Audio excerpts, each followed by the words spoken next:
Hello everyone, I am your science teacher. Today we are going to start with chemistry, chapter 5, language of chemistry. In this chapter we will be discussing about some topic like first is symbol and their subtopics are introduction, important elements and their symbols, molecular formula, chemical equation and catalyst. Before starting this topic, let us know about what is matter. The term matter refers to anything that occupies space and has mass. Matter क्या है? Matter वो सभी चीज़ें हैं जो space occupies करती हैं या जगह घेरती हैं और जिसमें मास होता है. All matters is made up of substances called element. जो मैटर होता है वो एलिमेंट से मिलकर बना होता है which have specific chemical and physical properties and can not be broken down into other substances through ordinary chemical reaction. जो एलिमेंट होता है उनकी अपनी पर्टिकुलर केमिकल और फिजिकल प्रॉपर्टीज होती है बट इनको हम किसी भी केमिकल रिएक्शन से ब्रेक नहीं कर सकते हैं. मीन्स जो एलिमेंट्स होते हैं वो ब्रेक नहीं हो सकते हैं. Okay, now next is atom. An atom is a fundamental piece of matter and made up of three tiny kinds of particles called subatomic particles, protons, neutrons and electrons. जो atom होता है वो fundamental piece of matter से मिलकर बना होता है जिसमें तीन टिनी काइंड्स ऑफ पार्टिकल्स होते हैं जिनको हम सब एटॉमिक पार्टिकल्स भी कहते हैं और वो सब एटॉमिक पार्टिकल्स हैं आपके प्रोटॉन, न्यूट्रॉन और electrons. Now next is element. An element is a substance that cannot be broken down into any other substance. जो element होता है उसको हम किसी दूसरे substance में break नहीं कर सकते हैं. Every element is made up of own type of atom. Everything in the universe contain the atom of at least one or more elements. जो elements होते हैं वो अपने खुद के एटम से मिलकर बने होते हैं. यहाँ तक कि हमारे यूनिवर्स में जो भी चीज़ें हैं वो एक या एक से ज़्यादा एलिमेंट से मिलकर बनी होती हैं. Now our next topic is symbol. What is symbol? We know that a chemical change involve the formation of new substance. हमको पता है कि कभी भी हम कोई भी चेंज होता है अगर केमिकल चेंज है इसका मतलब उसमें कुछ नई चीज़ बनकर तैयार होती है, कोई नया सब्सटेंस फॉर्मेशन होता है. We also know that elements are pure substance. हम ये भी जानते हैं कि जो एलिमेंट्स होते हैं वो प्योर सब्सटेंस होते हैं जो कि made up of only one kind of atom, जो सिर्फ एक ही तरह के एटम से मिलकर बना होता है. So far we have about 120 elements. Each of these elements is represented by a symbol. हमको अभी तक 120 एलिमेंट्स के बारे में पता चल चुका है जिसमें से जो एलिमेंट्स होते हैं जिनको हम उनके पर्टिकुलर सिंबल से रिप्रेजेंट करते हैं. यानी कि अगर हम कहें कि हमको अभी तक कितने एलिमेंट्स हमारे साइंटिस्ट ने डिस्कवर किया है तो उसको हम कह सकते हैं 120. 118 से 120 तक ये एलिमेंट्स हैं जिनको हम अभी तक जान चुके हैं और जिनके अपने अलग अलग सिंबल्स होते हैं. नॉर्मली सिंबल को अगर हम डिफाइन करें तो सिंबल क्या है? Symbol is the short form और the abbreviation name of an element. यानी सिंबल जो होता है वो एलिमेंट का शॉर्ट फॉर्म माना जाता है. जैसे एग्जांपल में हम देख लें, ये चार्ट आप लोगों को दिख रहा होगा जिसमें हाइड्रोजन है. हाइड्रोजन का symbol H. Helium is represented bye He. Lithium is represented bye Li. Beryllium is represented bye Be. Boron is B and carbon is C. ये आपके जो शॉर्ट फॉर्म है इन्हीं को हम सिंबल्स कहते हैं. फिर नेक्स्ट टॉपिक है हमारा molecular formula. What is molecular formula? It is a formula that tells us the number of atoms of each element present in one molecule of a substance. जो मॉलिक्यूलर फार्मूला है वो ये represent करता है कि किसी भी एटम में कितने एलिमेंट्स मौजूद हैं.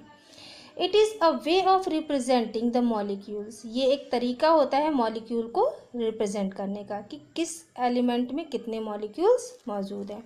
We have learn about the valency of different anions and cations in the previous chapter. हम पहले भी पढ़ चुके हैं कि एनायन और कैटायंस की मदद से हम वैलेंसी पता करते थे. ठीक है, तो हम पता करते थे कि जितनी वैलेंसी होगी उतने ही उसमें एनायन और कैटायन मौजूद हैं. Molecular formula can be made with the help of valencies of different radical. जो मॉलिकुलर फार्मूलाज होते हैं वो किसकी मदद से तैयार होता है? वो वैलेंसीज की। वैलेंसी को देखकर हम मॉलिकुलर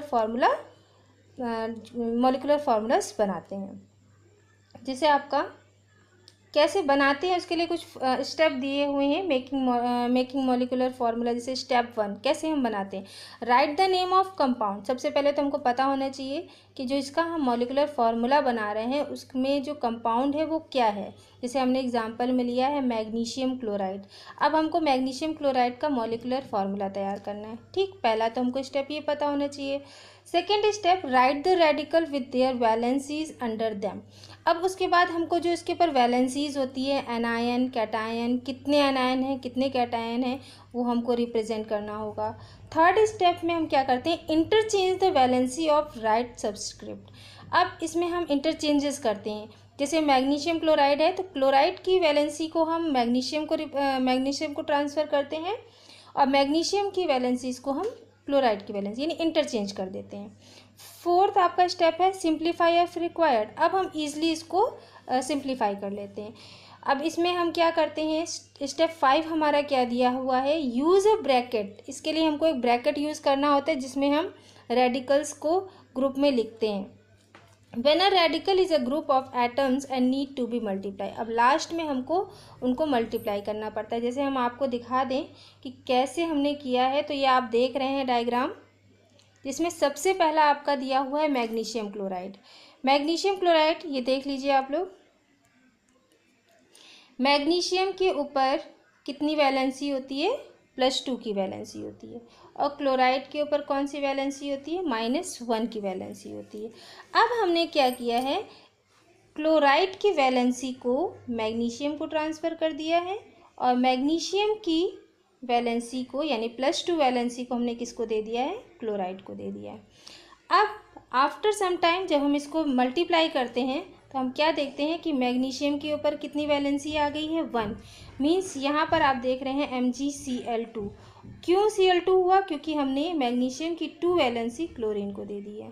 ठीक, तो जब ये दोनों मिलकर तैयार होते हैं तो ये एक फार्मूला आपका तैयार हो रहा है जिसको हम मॉलिकुलर फार्मूला कहते हैं। और इस तरह से हमने क्या किया है? इसको रिप्रेजेंट कर दिया है। जैसे आपका सेकेंड आपका एग्जाम्पल है अमोनियम सल्फेट।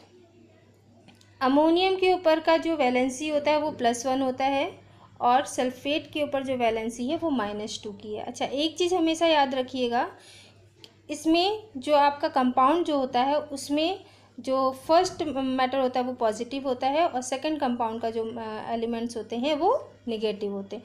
तो यहाँ पर अमोनियम क्या है? फर्स्ट है, तो यहाँ पर हमने इसकी वैलेंसी पॉजिटिव ली है और सल्फेट आपका सेकंड या लास्ट टर्म में आता है तो इसको हमने माइनस में ली है। तो यहाँ पर प्लस और माइनस का हमेशा ध्यान रखिएगा। तो यहाँ पर क्या किया गया है? सेम वही प्रोसेस है, स्टेप बाय स्टेप हम करेंगे। इसमें हमने क्या किया है कि जो आपकी +1 वैलेंसी है वो हमने सल्फेट को ट्रांसफ़र कर दी और जो आपकी -2 यानी कि सल्फेट की वैलेंसी थी वो हमने अमोनियम को सेंड कर दी। ठीक, अब इसकी -2 यहाँ पर आ गया। अब माइनस और प्लस को यहाँ पर ध्यान नहीं दिया जाता, यहाँ सिर्फ वैलेंसी को ध्यान दिया जाता है कि कितनी वैलेंसी है। तो सल्फेट के ऊपर -2 थी तो 2 की वैलेंसी हमने अमोनियम को दे दी और यहाँ पर आपका अमोनियम की वैलेंसी +1 थी तो 1 हमने उठाकर सल्फेट को दे दिया। अब यहाँ पर आप क्या देख रहे हैं? अमोनियम के 2 हैं और सल्फेट का 1 है। वही चीज़ हमने यहाँ पर रिप्रेजेंट कर दी। तो ये हमारा मॉलिकुलर फार्मूला बन के तैयार हो गया। ठीक, इसी तरह आपका लेड सल्फेट है। लेड सल्फेट में भी क्या हो रहा है? आप देख रहे हैं लेड के ऊपर पॉजिटिव के 2 चार्जेस हैं और सल्फेट के ऊपर -2 के चार्जेस हैं। अब -2 का जो वैलेंसी है वो लेड के पास चला जाता है। जिसे हम देखते हैं इसको भी हम आपको एक्सप्लेन कर देते हैं कि कैसे एक्सप्लेन हुआ है, ये कैसे मॉलिकुलर फार्मूला बनकर तैयार हुआ है। तो यहाँ पर आप देख रहे हैं लेड के ऊपर कितनी वैलेंसी है? +2 की है।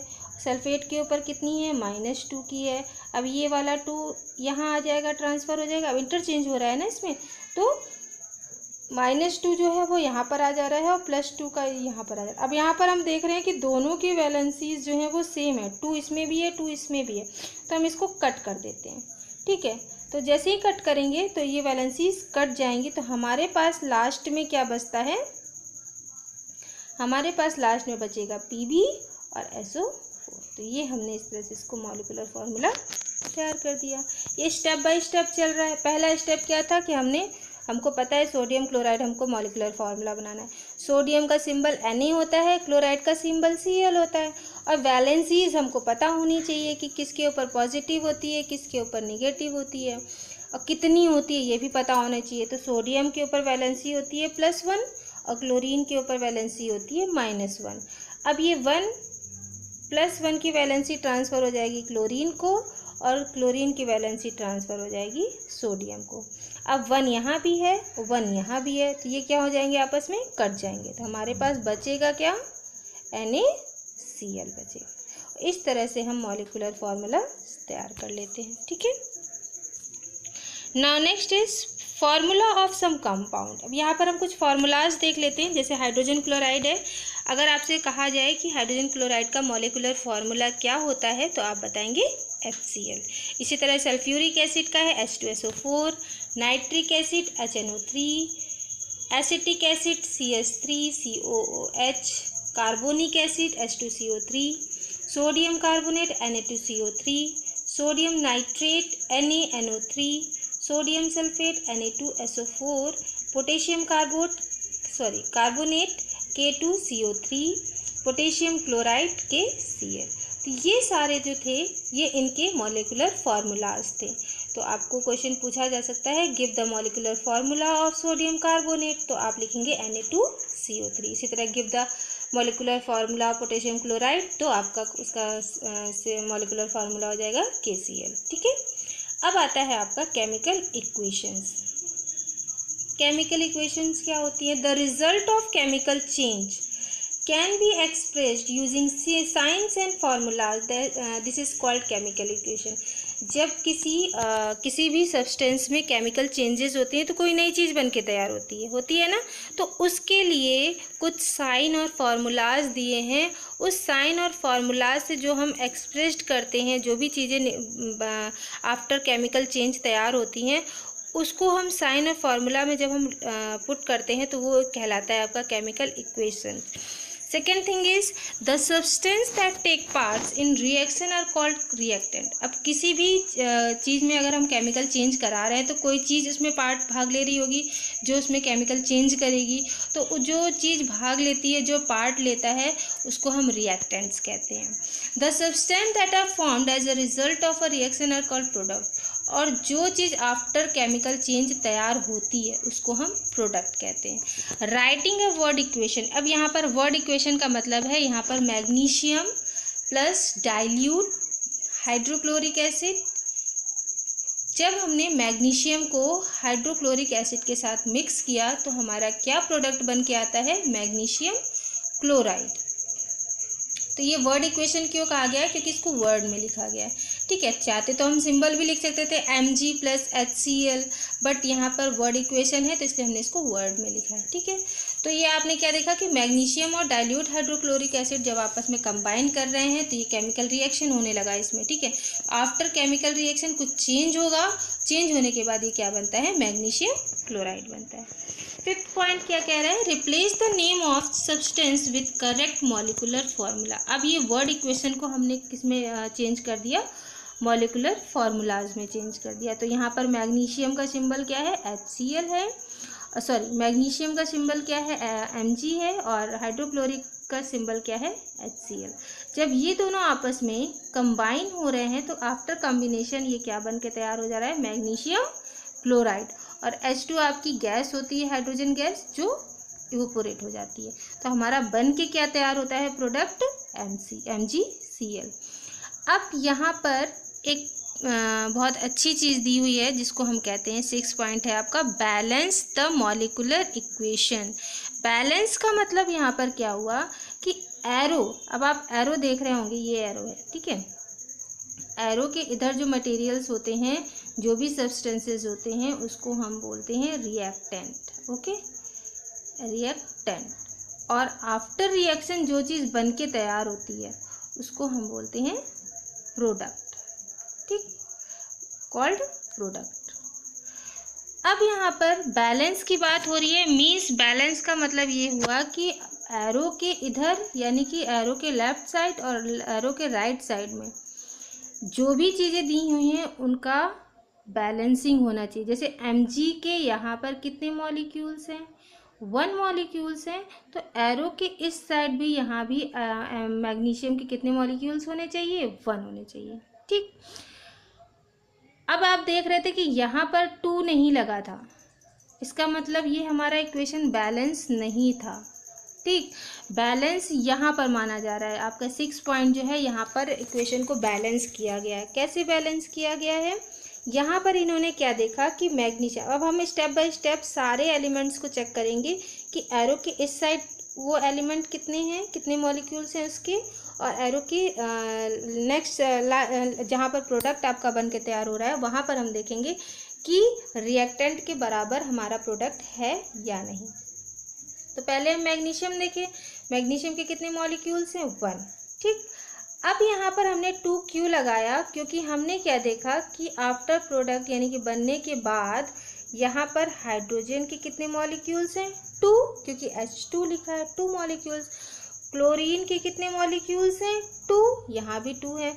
बट यहाँ क्या था, यहाँ आपका हाइड्रोजन और क्लोराइड के एक एक मॉलिक्यूल्स थे। क्यों, क्योंकि हाइड्रोजन भी 1 है यहाँ पर, क्लोरीन भी 1 है। तो हमने क्या किया, डायरेक्ट 2 से यहाँ पर मल्टीप्लाई कर दिया। अब 2 का मल्टीप्लाई H में भी हो रहा है और क्लोरीन में भी हो रहा है। इसका मतलब हाइड्रोजन के भी कितने मॉलिक्यूल्स हो गए, 2 मॉलिक्यूल्स, और क्लोरीन के भी कितने मॉलिक्यूल्स हो गए, 2। तो हमने क्या देखा, आफ्टर बैलेंसिंग हमने जब चेक किया तो हमने देखा कि हमारे पास एरो के इस साइड मैग्नीशियम के 1 है, यहाँ भी 1 है।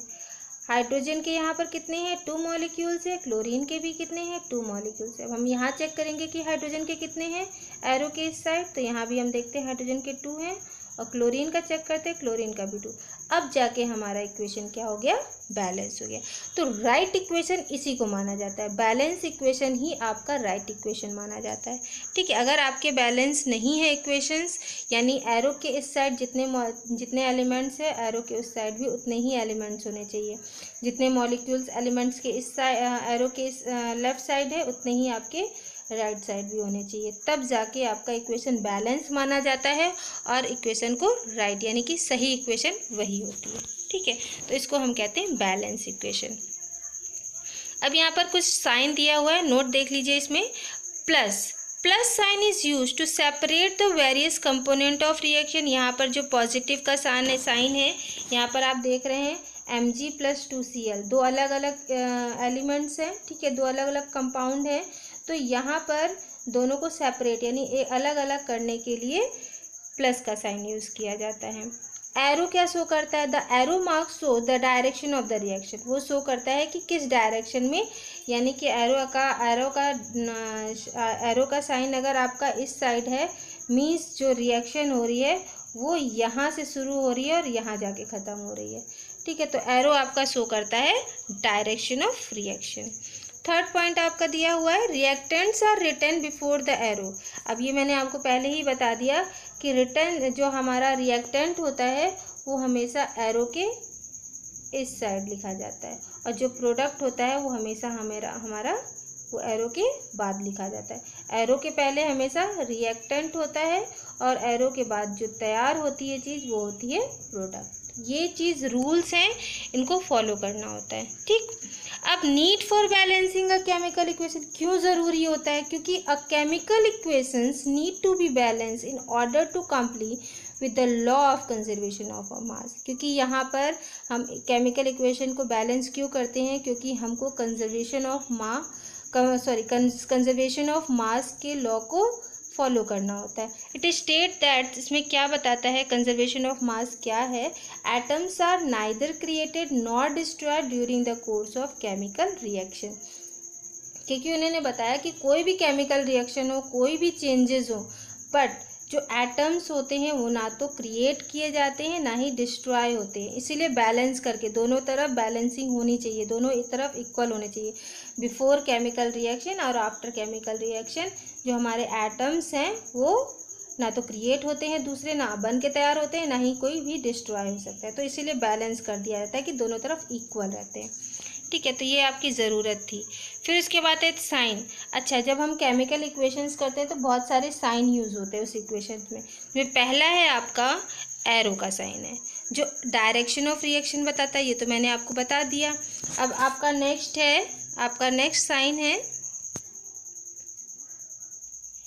रिवर्सिबल साइन होता है। रिवर्सिबल का मतलब होता है जब हम कोई केमिकल रिएक्शन करते हैं जिसमें आपका एक तरफ प्रोडक्ट और एक तरफ रिएक्टेंट होता है। इसका मतलब यहाँ पर जो रिएक्टेंट है, आफ्टर रिएक्शन जो आपका प्रोडक्ट तैयार हो रहा है, इस प्रोडक्ट में अगर हम फिर से कुछ चेंज करें तो वापस वो रिएक्टेंट में कन्वर्ट हो जाता है।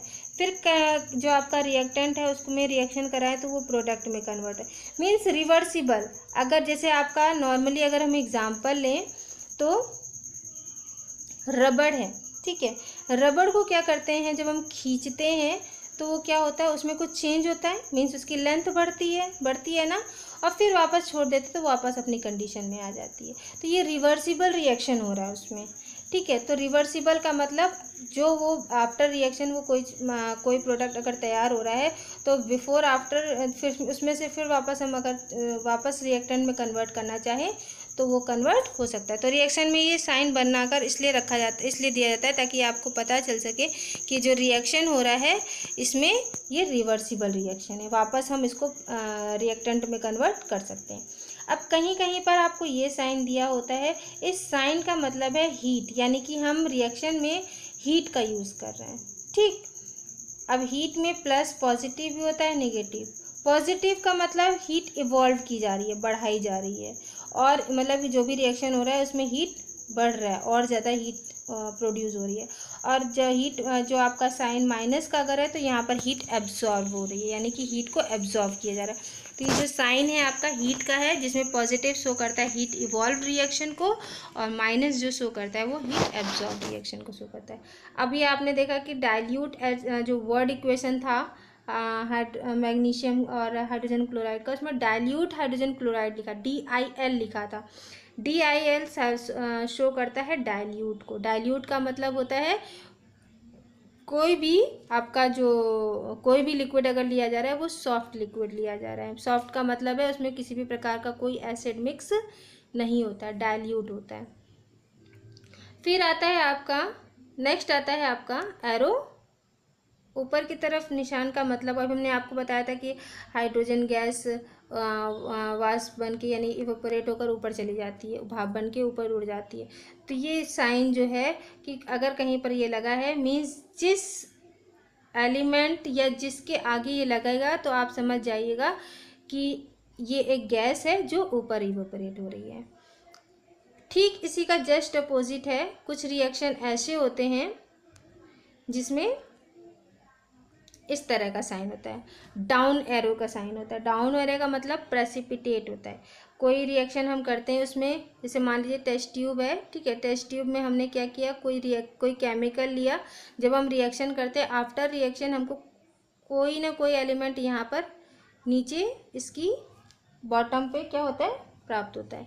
तो ये जो चीज़ें प्राप्त हो रही है, ये आपका रिएक्शन में अगर ये चीज़ शो कर रहा है, मीन्स इस रिएक्शन में कोई चीज़ प्रेसिपिटेट हो रही है। फिर सॉलिड लिक्विड गैस के लिए शॉर्ट फॉर्म लिया गया है Small ठीक। एक आता है आपका एक्वस। एक्वस का मतलब AQ का मतलब होता है एक्वस सॉल्यूशन, यानी कि जलीय विलयन, यानी वाटरी सॉल्यूशन होता है वो, ठीक है। तो वाटरी सॉल्यूशन जो होता है उसके लिए AQ का यूज़ किया जाता है। तो ये आप जब केमिकल इक्वेशन लिखेंगे उसमें ये सारे सिंबल्स देखने को मिलेंगे, तो आपको इन सिंबल्स को देख के पहचान, क्योंकि वहाँ पर इक्वेशन में हम ये इनके लॉन्ग टर्म्स नहीं लिखते, हमेशा शॉर्ट टर्म्स लिखे जाते हैं, और इन शॉर्ट टर्म के लिए सिंबल्स बनाए गए हैं, और इन सिंबल्स को आपको पहचानना ज़रूरी है। तो इन सिंबल्स का मतलब आपको पता होना चाहिए, ठीक है। मीनिंग कन्वेड बाय अ केमिकल इक्वेशन। फर्स्ट क्या है, अ केमिकल इक्वेशन, क्यों ज़रूरी होता है केमिकल इक्वेशन, क्या हमको उससे प्राप्त क्या जानकारियाँ मिलती हैं उससे। तो पहला पॉइंट है आपका, अ chemical reaction gives information of the number of moles of reactant and product in a reaction. हमको जब हम केमिकल रिएक्शन कराते हैं तो केमिकल इक्वेशन में हमको पता चल जाते हैं कि रिएक्टेंट में कितने नंबर ऑफ मोल्स हैं, मोल्स का मतलब कितने मॉलिक्यूल्स हैं, और प्रोडक्ट में कितने मॉलिक्यूल्स हैं। जो हम लोग बैलेंस करते हैं तो नंबर ऑफ मॉलिक्यूल्स ही तो देखते हैं, ठीक है, तो वो हमको पता चलती है। सेकेंड थिंग है it can also give idea about the physical state of reactant and product. हमको ये भी पता चलता है कि रिएक्टेंट और प्रोडक्ट में कौन से एटम या मॉलिक्यूल ऐसे सॉलिड है, कौन से लिक्विड में है, कौन से गैस बन रहे हैं, तो ये सारी चीज़ें भी हमको उसमें पता चलती है। थर्ड पॉइंट है आपका it can give information about heating required और हीट इवॉल्व और heat absorb during the reaction. इसमें हमको जब हम केमिकल इक्वेशन बनाते हैं तो इसमें हमको ये भी पता चलता है कि किसी भी रिएक्शन में कितना हीट रिक्वायर्ड है, कितनी हीट चाहिए, कितना इवॉल्व हो रहा है, कितने एब्जॉर्ब हो रहे हैं हीट, तो ये सारी जानकारी हमको केमिकल इक्वेशन से प्राप्त हो जाती है।